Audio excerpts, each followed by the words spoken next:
नमस्कार।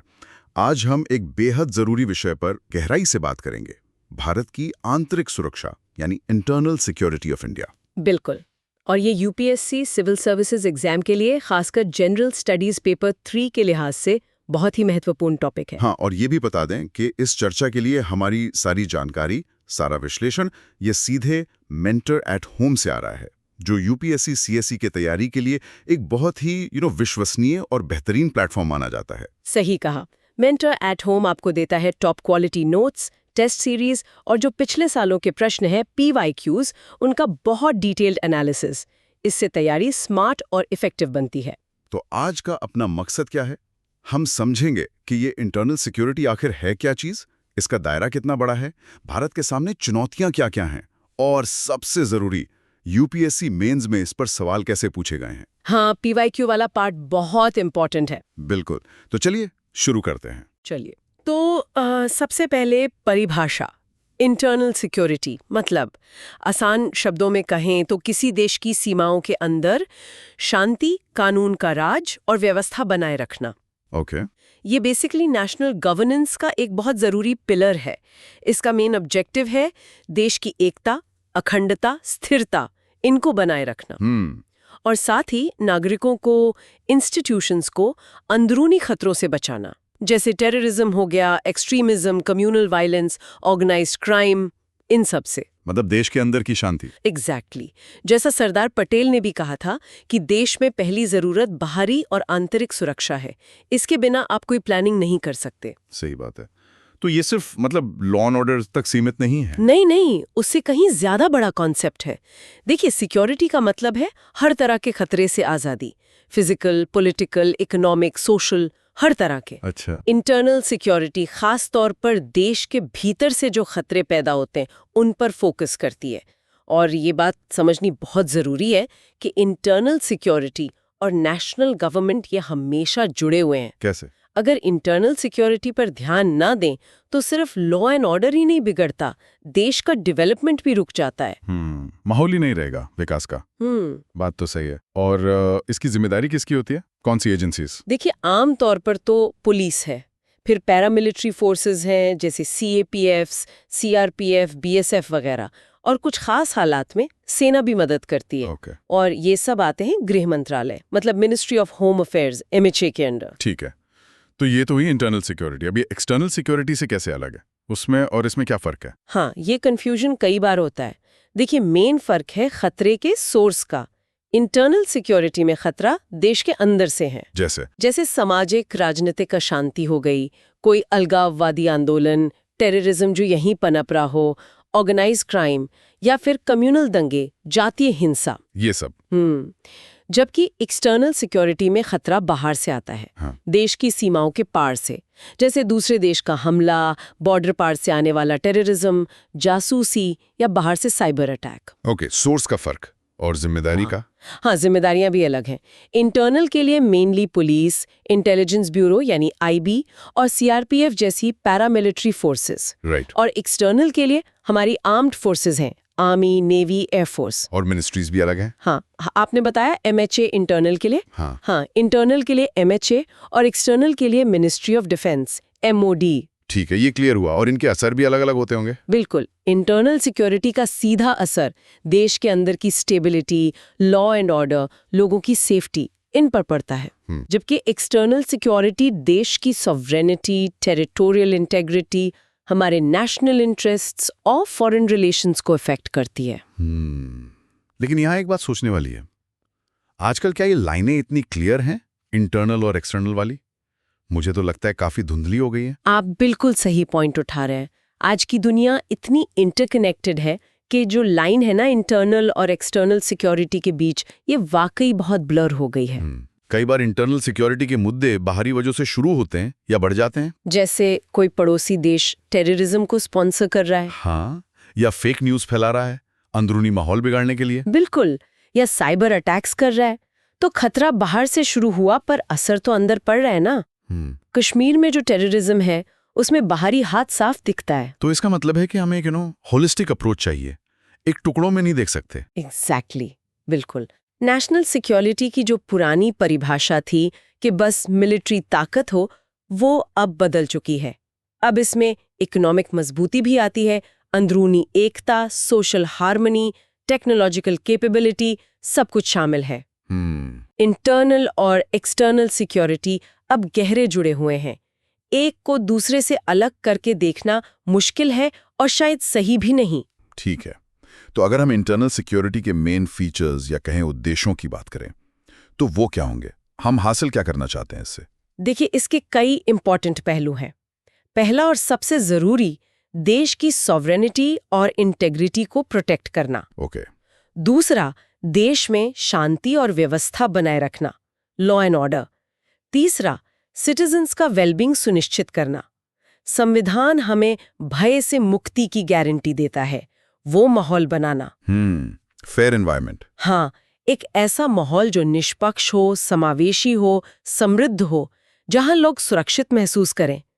चौथा, social harmony को बढ़ावा देना, शांतिपूर्ण सह अस्तित्व। और पांचवा, दुनिया में भारत की सही जगह, उसकी प्रतिष्ठा और प्रभाव को बढ़ाना। एक स्टेबल और सिक्योर देश ही दुनिया में सम्मान पाता है। ये तो हो गए उद्देश्य, पर अब आते हैं असल मुद्दे पर। भारत में ये जो इंटरनल सिक्योरिटी की प्रॉब्लम्स हैं, ये आती कहां से हैं? इनके पीछे कारण क्या है? हाँ, ये बहुत जरूरी सवाल है। देखिए, इसके पीछे कोई एक कारण नहीं है। कई सारे कॉम्प्लेक्स और इंटरलिंक्ड फैक्टर्स हैं। हम इन्हें 3 ब्रॉड कैटेगरीज में बांट सकते हैं समझने के लिए। ओके, पहली कैटेगरी? पहली है सामाजिक आर्थिक फैक्टर्स, सोशियो इकोनॉमिक फैक्टर्स, जैसे गरीबी, बेरोजगारी। ये अक्सर लोगों में फ्रस्ट्रेशन पैदा करती हैं और कुछ लोग गलत रास्ते पर जा सकते हैं, एक्सट्रीमिस्ट आइडियोलॉजी की तरफ। फिर है अनइक्वल डेवलपमेंट। कुछ इलाके बहुत पिछड़ जाते हैं तो वहां के लोगों में अलगाव की भावना आ सकती है। सामाजिक विभाजन भी एक बड़ा कारण है, कम्युनल टेंशन, कास्ट टेंशन। पहचान की राजनीति भी? हाँ बिल्कुल, आइडेंटिटी पॉलिटिक्स, धर्म, जाति, भाषा, क्षेत्र के नाम पर पुरानी शिकायतें, भेदभाव का एहसास, ये सब भी तनाव बढ़ाते हैं। ठीक है, ये हुई पहली कैटेगरी।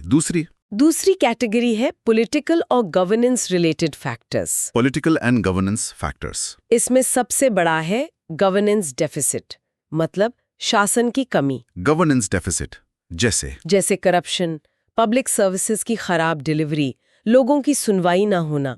वोट बैंक पॉलिटिक्स भी माहौल खराब करती है। हमारा जस्टिस सिस्टम जो धीमा है, वो भी एक फैक्टर है।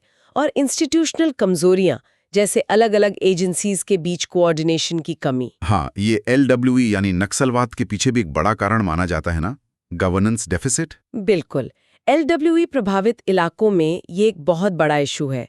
जब सिस्टम पर भरोसा कम होता है तो लोग बाहर समाधान ढूंढने लगते हैं। सही है। और तीसरी कैटेगरी, इसमें भारी हाथ भी है क्या? कुछ पड़ोसी देश, खास तौर पर पाकिस्तान और कुछ हद तक चीन भी भारत को अंदर से अस्थिर करने की कोशिश करते रहते हैं। प्रॉक्सी वॉर जिसे कहते हैं। हाँ, प्रॉक्सी वॉर चलाते हैं, इंसर्जेंट ग्रुप्स को सपोर्ट करते हैं, फेक करेंसी भेजते हैं। हमारी बॉर्डर्स भी काफी पोरस हैं, मतलब आसानी से आर पार जाया जा सकता है, खासकर मुश्किल इलाकों में तो घुसपैठ आसान हो जाती है। फिर है आइडियोलॉजी का रोल, रेडिकलाइजेशन, चाहे वो मजहबी कट्टरता हो या फिर माओवाद जैसी लेफ्ट विंग एक्सट्रीमिस्ट आइडियोलॉजी। और आजकल तो सोशल मीडिया का बहुत ज्यादा मिसयूज हो रहा है। फेक न्यूज़, प्रोपेगेंडा फैलाने के लिए। हाँ, प्रोपेगेंडा फैलाने, नफरत फैलाने, यहाँ तक कि भर्ती करने के लिए भी। आपने सामाजिक विभाजन की बात की। भारत की डाइवर्सिटी तो हमारी ताकत है, पर क्या ये कभी-कभी एक चैलेंज भी बन जाती है सिक्योरिटी के लिहाज से? ये बहुत इंटरेस्टिंग पॉइंट है। देखिए, भारत की जो अद्भुत विविधता है, धर्म, जाति, भाषा, कल्चर, ये हमारी पहचान है, हमारी शान है। पर हाँ, इसके साथ कुछ कॉम्प्लेक्सिटीज भी जुड़ी हैं। कैसे? पहली बात तो ये कि इतनी विविधता के कारण इंटरनल सिक्योरिटी लैंडस्केप बहुत कॉम्प्लेक्स हो जाता है। अलग अलग ग्रुप्स के बीच पुराने तनाव हो सकते हैं, कंपटीशन हो सकता है। फिर पड़ोस में जो कट्टरपंथ चल रहा है, उसका असर भी यहाँ देख सकता है। दूसरी और ज्यादा चिंता की बात यह है कि बाहरी ताकतें, चाहे वो दुश्मन देश हों या कुछ नॉन स्टेट एक्टर्स जैसे टेररिस्ट ग्रुप्स या कई बार कुछ NGO, CSOs पर भी ऐसे आरोप लगते हैं, वो इन विभाजनों का फायदा उठाने की कोशिश करते हैं। मतलब फूट डालो और राज करो वाली नीति? एक तरह से हाँ, वो प्रोपेगेंडा फैलाते हैं, मिस इन्फॉर्मेशन फैलाते हैं, समुदायों के बीच शक पैदा करते हैं, दंगे भड़काने की कोशिश करते हैं ताकि देश अंदर से कमजोर हो। और क्या इस डाइवर्सिटी की वजह से अंदरूनी टकराव भी होते हैं? बिल्कुल होते हैं। देखिए, इतनी बड़ी आबादी, इतनी विविधता और रिसोर्सेज लिमिटेड हैं, तो टकराव होना स्वाभाविक है। जैसे कम्युनल वायलेंस, धार्मिक आधार पर बंटवारा, अविश्वास, ये कई बार दुखद रूप से हिंसा में बदल जाता है। मॉब लिंचिंग जैसी घटनाएं भी इसी का एक भयानक रूप है। हाँ, ये चिंताजनक है। दूसरा है एथनिक टेंशन, खासकर नॉर्थ ईस्ट में। वहाँ अलग अलग जनजातीय समूह हैं, उनके अपने मुद्दे हैं, पहचान की चिंताएं हैं, रिसोर्सेज और पॉलिटिकल पावर के लिए संघर्ष है। इससे भी हिंसा और इंसर्जेंसी पनपती है। ठीक है, तो अब आते हैं उन मेजर चैलेंजेस पर जो भारत फेस कर रहा है। और हाँ, जैसा मेंटर एट होम का PYQ एनालिसिस दिखाता है, UPSC इन पर लगातार सवाल पूछता है। तो पहली बड़ी चुनौती, पहली और शायद सबसे ज्यादा चर्चित चुनौती है टेररिज्म और मिलिटेंसी। इसमें कई चीजें आती हैं। एक तो है क्रॉस बॉर्डर टेररिज्म, जो पाकिस्तान से आता है। हाँ, जिसे पाकिस्तान स्पॉन्सर करता है ऐसा माना जाता है। LET, JEM जैसे ग्रुप्स, 26/11 मुंबई हमला, पठानकोट हमला, ये सब इसके उदाहरण हैं। दूसरा है जम्मू कश्मीर की मिलिटेंसी। इसके पीछे हिस्टोरिकल, पॉलिटिकल, जियोपॉलिटिकल कारण है, बाहरी हाथ भी है। और अब तो इसके नए रूप भी आ रहे हैं। हाँ, बिल्कुल। अब डिसेंट्रलाइज्ड रेडिकलाइजेशन हो रहा है। मतलब कोई बड़ा संगठन सीधे शामिल ना हो, पर लोग ऑनलाइन रेडिकलाइज हो रहे हैं। लोन वुल्फ अटैक का खतरा बढ़ रहा है। इंटरनेट का बहुत बड़ा रोल है इसमें। और UPSC ने इस पे कैसे फोकस किया है? PYQs क्या बताते हैं? मेंटर एट होम का एनालिसिस बताता है कि टेररिज्म पर सवाल लगातार आए हैं, सिर्फ परिभाषा नहीं, बल्कि इसके बदलते नेचर पर भी। जैसे 2015 में आइसिस पर सवाल था, 2016 में पूछा कि टेररिज्म एक इंडस्ट्री कैसे बन गया है, 2017 में इसके सॉल्यूशन और फंडिंग पर, फिर 2019 में UAPA एक्ट में जो बदलाव हुए उन पर, और ODGBs यानी ओवरग्राउंड वर्कर्स पर सवाल था। ODGBs, ये कौन होते हैं? ये वो लोकल लोग होते हैं जो मिलिटेंट्स को छिपने की जगह, खाना, जानकारी, लॉजिस्टिक सपोर्ट देते हैं। बहुत क्रिटिकल रोल होता है इनका। अच्छा, और हाल के वर्षों में 2021 में इसकी कॉम्प्लेक्सिटी, इसके नेक्सस और इसे खत्म करने के उपायों पर सवाल था। ये सवाल आमतौर पर 10 या 15 मार्क्स के होते हैं। ठीक है। टेररिज्म के अलावा एक्सट्रीमिज्म भी एक बड़ी चुनौती है ना? हाँ, बिल्कुल। इसमें भारत में 2 मेन धाराएं हैं। पहला, लेफ्ट विंग एक्सट्रीमिज्म, जिसे नक्सलवाद कहते हैं, जिसे सबसे गंभीर इंटरनल सिक्योरिटी थ्रेट माना जाता था एक समय पर। हाँ, बिल्कुल। ये बेसिकली एक सोशो इकोनॉमिक और डेवलपमेंट का इशू है जो वायलेंट हो गया है। ये अक्सर स्टेट के सिंबल्स को, पुलिस को, इंफ्रास्ट्रक्चर को टारगेट करते हैं। और दूसरा है नॉर्थ ईस्ट इंसर्जेंसी। ये काफी पुराना मुद्दा है। वहाँ कई ग्रुप्स हैं जो सॉवरेनिटी या ज्यादा ऑटोनॉमी की मांग करते हैं। इसके पीछे भी कई कॉम्प्लेक्स कारण हैं। एथनिक कॉन्फ्लिक्ट, बाहरी समर्थन, इकोनॉमिक बैकवर्डनेस। इन दोनों पर UPSC का फोकस कैसा रहा है? LWE और north east insurgency. Mentor at home का PYQ एनालिसिस देखें तो LWE नक्सलवाद पर भी काफी सवाल हैं। 2013 में आर्टिकल 244 5th शेड्यूल के इम्प्लीमेंटेशन से जुड़ा सवाल था। 2015 में डेवलपमेंट ड्राइव्स के इम्पैक्ट पर, 2018 में इसके घटते ट्रेंड और गवर्नमेंट अप्रोच पर, 2020 में इसके कारण और काउंटर स्ट्रैटेजी पर, और 2022 में इसे सोशल इकोनॉमिक इशू मानते हुए मल्टी प्रोंग स्ट्रैटेजी पर। काफी कंसिस्टेंट फोकस है LWE पर। हाँ, और नॉर्थ ईस्ट इंसर्जेंसी पर 2017 में सवाल था कि ये इतने लंबे समय तक क्यों चलती रही। ये भी 10-15 मार्क्स के क्वेश्चन होते हैं। अगली चुनौती, ऑर्गेनाइज्ड क्राइम और इसका टेररिज्म से लिंक। ये कितना सीरियस है? ये बहुत सीरियस है। ऑर्गेनाइज्ड क्राइम अपने आप में एक बड़ी प्रॉब्लम है। Drug trafficking, human trafficking, arms smuggling, money laundering, fake currency, FICN। लेकिन जो चीज इसे और खतरनाक बनाती है वो है इसका टेरर नेक्सस, मतलब आतंकवाद से इसका गठजोड़। ऑर्गेनाइज्ड क्राइम वाले ग्रुप्स अक्सर टेररिस्ट्स को पैसा, हथियार, कम्युनिकेशन, लॉजिस्टिक्स, ये सब मुहैया कराते हैं। नार्को टेररिज्म जिसे कहते हैं। हाँ, नार्को टेररिज्म। ड्रग्स बेचकर पैसा कमाना और उसे टेररिज्म में लगाना। और भारत की लोकेशन भी इसे मुश्किल बनाती है। हम गोल्डन क्रिसेंट और गोल्डन ट्रायंगल के बीच में हैं। ये ड्रग प्रोड्यूसिंग एरियाज हैं। हाँ, दुनिया के बड़े ड्रग प्रोड्यूसिंग एरियाज। तो ड्रग ट्रैफिकिंग का खतरा बढ़ जाता है। इस पे UPSC ने सवाल पूछे हैं ऑर्गेनाइज्ड क्राइम और लिंकेज पर। हाँ, मेंटर एट होम के एनालिसिस के मुताबिक ऑर्गेनाइज क्राइम पर 2017 में कॉजेज और कॉन्सिक्वेंसेस पर और 2022 में इसके टाइप्स और टेररिस्ट के साथ लिंकेज पर सवाल थे। मनी लॉन्ड्रिंग पर भी कई सवाल आए हैं 2013, 2018, 2021 में। ड्रग ट्रैफिकिंग से लिंक, नई टेक्नोलॉजी का रोल, रोकने के उपाय, इन सब पर। ये भी 10-15 मार्क्स वाले? हाँ, लगभग। ठीक है, अब बात करते हैं बॉर्डर एरियाज की। सीमावर्ती क्षेत्रों की सुरक्षा, ये भी एक अहम पहलू है। बिल्कुल, बॉर्डर एरियाज में सिक्योरिटी चैलेंजेस बहुत बड़ा कंसर्न है। हमारी बॉर्डर्स बहुत लंबी हैं, कई देशों के साथ लगती हैं, पाकिस्तान, चीन, बांग्लादेश, म्यांमार, और कई जगह ये पोरस हैं, मतलब आसानी से क्रॉस की जा सकती हैं। मुश्किल इलाके भी हैं, पहाड़, जंगल। हाँ, दुर्गम इलाके हैं, कुछ जगह बॉर्डर डिस्प्यूटेड भी है। इससे इलीगल माइग्रेशन, स्मगलिंग और टेररिस्ट या इंसर्जेंट्स की घुसपैठ आसान हो जाती है। और कोस्टल सिक्योरिटी? हाँ, कोस्टल सिक्योरिटी भी उतनी ही इम्पोर्टेंट है। हमारी कोस्ट लाइन बहुत लंबी है और ये भी स्मगलिंग और घुसपैठ के लिए वल्नरेबल है। 26/11 का हमला समुद्र के रास्ते से ही हुआ था। बॉर्डर मैनेजमेंट पर यूपीएससी का क्या रुख रहा है? मेंटर एट होम का PYQ एनालिसिस देखें तो बॉर्डर मैनेजमेंट पर बहुत बार सवाल आए हैं, लगभग हर दूसरे साल।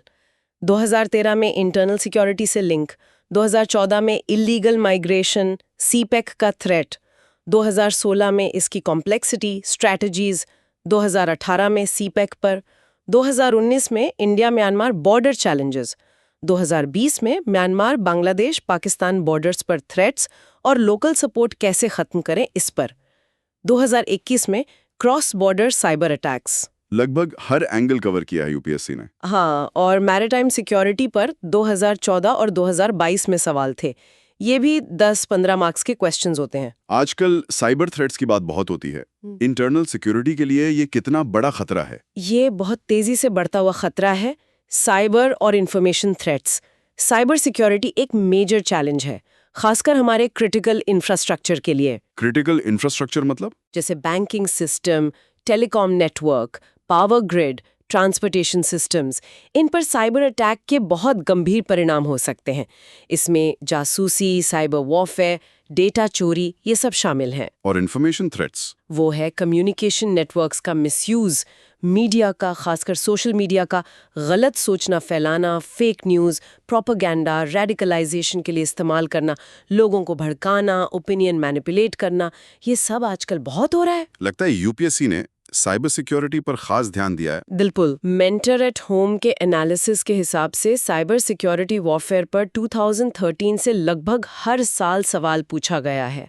साइबर वॉरफेयर का खतरा, digital signature, social networking sites के इम्प्लीकेशंस, 2015 में cloud hosting, national cyber security policy 2013, 2016 में नॉन स्टेट एक्टर्स द्वारा इसका यूज, 2017 में पोटेंशियल थ्रेट्स प्रिवेंशन, 2018 में data security Shri Krishna committee, 2019 में साइबर डोम प्रोजेक्ट, 2020 में साइबर क्राइम्स के टाइप्स, मेजर्स और 2022 में इसके एलिमेंट्स और नेशनल स्ट्रेटजी पर। वाह, मतलब ये टॉपिक छोड़ना तो बिल्कुल अफोर्ड नहीं कर सकते। बिल्कुल नहीं, ये 5 से 15 मार्क्स तक का हो सकता है। अगला चैलेंज है एक्सटर्नल एक्टर्स की भूमिका, स्टेट और नॉन स्टेट। हाँ, एक्सटर्नल एक्टर्स, स्टेट और नॉन स्टेट भी हमारी इंटरनल सिक्योरिटी के लिए चैलेंज है। स्टेट एक्टर्स मतलब दूसरी सरकारें या उनकी एजेंसीज, जैसे पाकिस्तान की ISI, हाँ, जैसे ISI का कश्मीर में रोल या चीन का नॉर्थ ईस्ट के कुछ ग्रुप्स को कथित सपोर्ट। नॉन स्टेट एक्टर्स में आते हैं टेररिस्ट ऑर्गेनाइजेशंस जैसे ISIS, LET, JM, drug cartels, और कभी-कभी कुछ NGOs या MNCs की नेगेटिव भूमिका पर भी सवाल उठते हैं।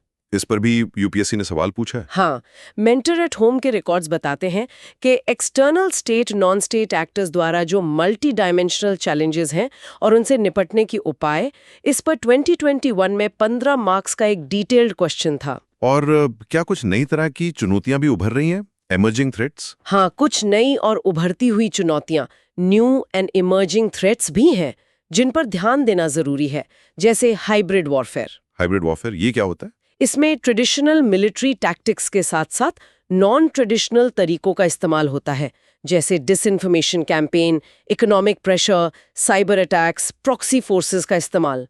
एक मिला-जुला तरीका। अच्छा, क्लाइमेट चेंज भी एक इनडायरेक्ट थ्रेट बन सकता है।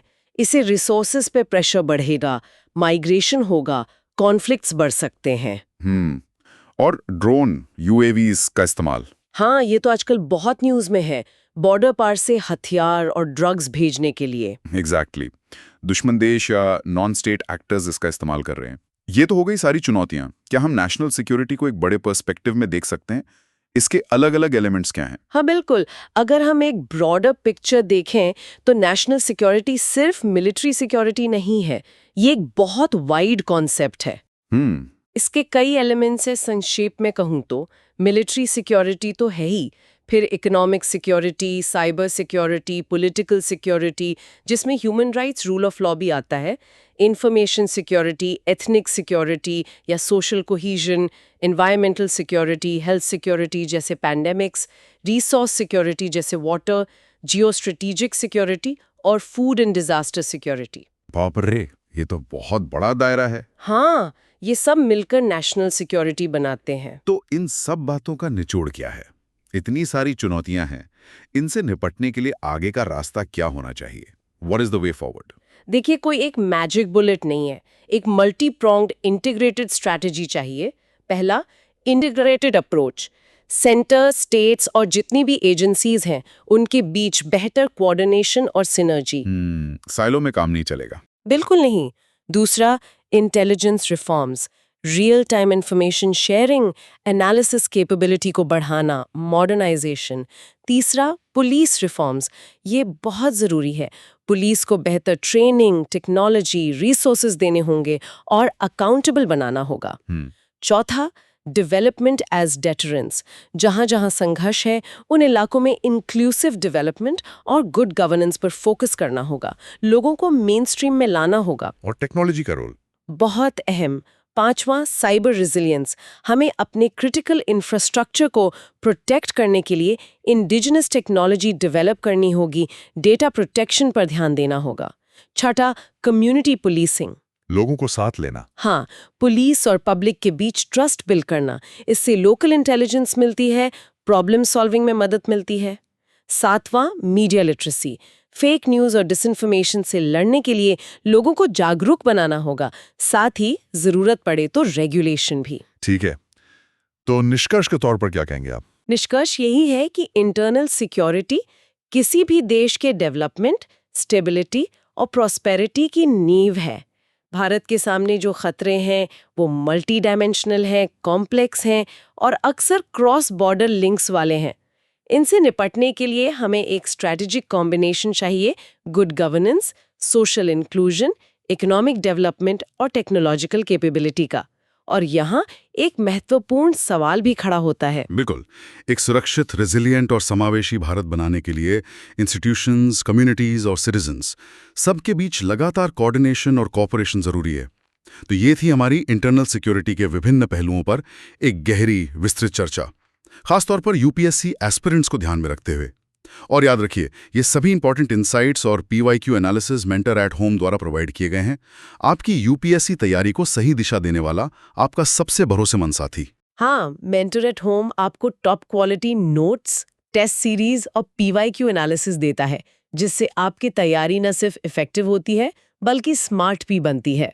तो ऐसी ही हाई क्वालिटी गाइडेंस और डिस्कशंस के लिए हमारे चैनल को जरूर सब्सक्राइब करें।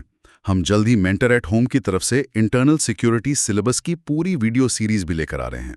तो हमारे साथ बने रहिए और सीखते रहिए। और अंत में मैं एक सवाल सोचने के लिए छोड़ जाती हूँ। जैसे जैसे टेक्नोलॉजी और एडवांस हो रही है, इंटरनल सिक्योरिटी के जो ट्रेडिशनल और इमर्जिंग थ्रेट्स हैं, उनके बीच की लाइनें भविष्य में और कितनी ब्लर होंगी, और इन फ्यूचर की अनसर्टन चुनौतियों के लिए हमारी तैयारी कितनी मजबूत और अडेप्टेबल होनी चाहिए।